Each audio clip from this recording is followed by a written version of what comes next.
Assalamualaikum warahmatullahi wabarakatuh. Selamat pagi teman-teman. Berjumpa lagi dengan pembelajaran matematika ya. Nah teman-teman, hari ini kita akan belajar segi banyak. Langsung saja, mari kita belajar bersama. Segi banyak. Nah teman-teman, sebelum belajar segi banyak, kita mengenal dulu apa itu garis. Tentunya kita sering menggunakan kata garis ya teman-teman. Jadi apa sih garis itu? Garis adalah kumpulan titik-titik yang beraturan dan berkesinambungan serta memanjang kedua arah. Nah, garis itu ada dua macam. Yang pertama yaitu garis lurus. Nah, contohnya seperti ini ya teman-teman. Nah, meskipun di sini garisnya miring, tapi dia termasuk garis lurus ya teman-teman. Selanjutnya, yang kedua, garis melengkung. Contohnya seperti ini. Bagaimana teman-teman? Bisa dipahami ya? Selanjutnya, kita akan mengenal kurva. Nah, teman-teman, coba perhatikan gambar berikut. Perhatikan di sini, Bu Ustadzah punya dua bangun. Nah, kedua bangun tersebut, ujung-ujung garisnya tidak bertemu atau tidak tertutup. Jadi, bangun-bangun ini disebut sebagai kurva terbuka. Di sini terbuka ya, teman-teman. Selanjutnya, coba perhatikan gambar yang kedua. Nah, ujung-ujung garis dari bangun tersebut bertemu atau menutup, maka ini dinamakan sebagai kurva tertutup sederhana. Selanjutnya, nah coba perhatikan gambar ini teman-teman. Di sini garis-garisnya bertemu atau tertutup dan garis-garisnya berpotongan. Di sini ada berpotongan ya teman-teman. Jika menutup dan berpotongan maka disebut sebagai kurva tertutup tidak sederhana. Bagaimana teman-teman? Bisa dipahami ya? Kalau kurva tertutup berarti garis-garisnya itu bertemu. Nah, selanjutnya kita akan belajar segi banyak. Segi banyak adalah kurva tertutup sederhana yang dibentuk dari garis-garis lurus. Nah, jadi dari definisi segi banyak ini kita dapat menentukan syarat suatu bangun bisa disebut sebagai segi banyak jika memenuhi dua syarat. Yang pertama, berupa kurva tertutup sederhana. Jadi harus menutup ya teman-teman. Kemudian yang kedua dibentuk dari garis-garis lurus. Garisnya harus lurus. Nah, apabila salah satu syarat tidak terpenuhi, maka bangun tersebut bukan segi banyak. Ingat ya teman-teman, kurva tertutup sederhana dan garis lurus. Nah, selanjutnya kita akan mengidentifikasi segi banyak dan bukan segi banyak. Misalkan ada sebuah contoh. Identifikasilah apakah bangun-bangun berikut termasuk segi banyak atau bukan. Coba perhatikan teman-teman. Di sini Ustadzah punya gambar.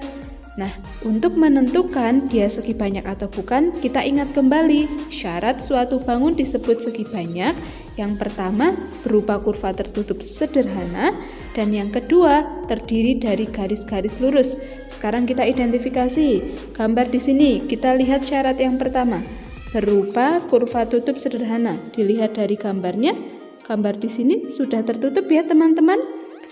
Atau ujung-ujung garisnya saling bertemu. Berarti syarat yang pertama terpenuhi. Sekarang kita lihat syarat yang kedua, terdiri dari garis-garis lurus.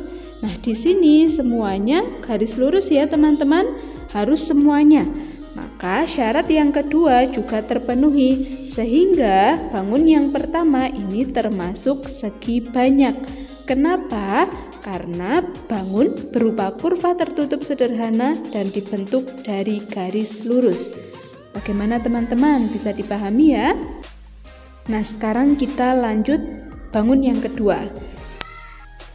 Kita identifikasi syarat yang pertama ya teman-teman, berupa kurva tertutup sederhana. Kita perhatikan bangunnya di sini. Ya, dia kurva tertutup sederhana. Semua ujung garisnya bertemu ya teman-teman atau menutup. Berarti syarat yang pertama terpenuhi. Sekarang kita lihat syarat yang kedua, terdiri dari garis-garis lurus. Di sini garisnya lurus, Tetapi garis yang di atas dan di bawah ini bukan garis lurus, sehingga syarat yang kedua tidak terpenuhi. Karena ada satu syarat yang tidak terpenuhi, maka bangun tersebut bukan segi banyak, karena tidak dibentuk dari garis lurus.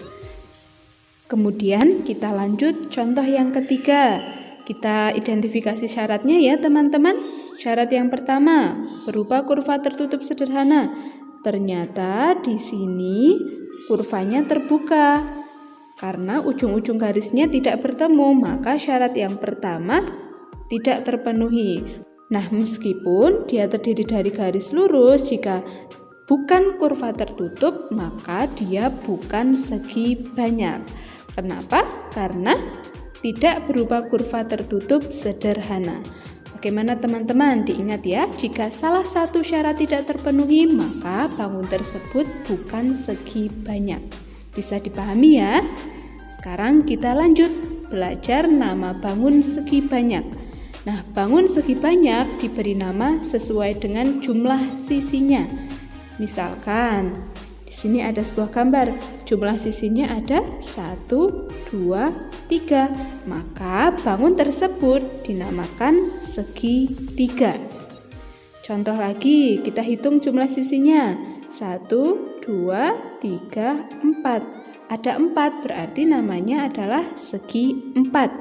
Selanjutnya, di sini kita hitung, sisinya ada berapa? 1, 2, 3, 4, 5. Ada 5, berarti namanya adalah segi 5.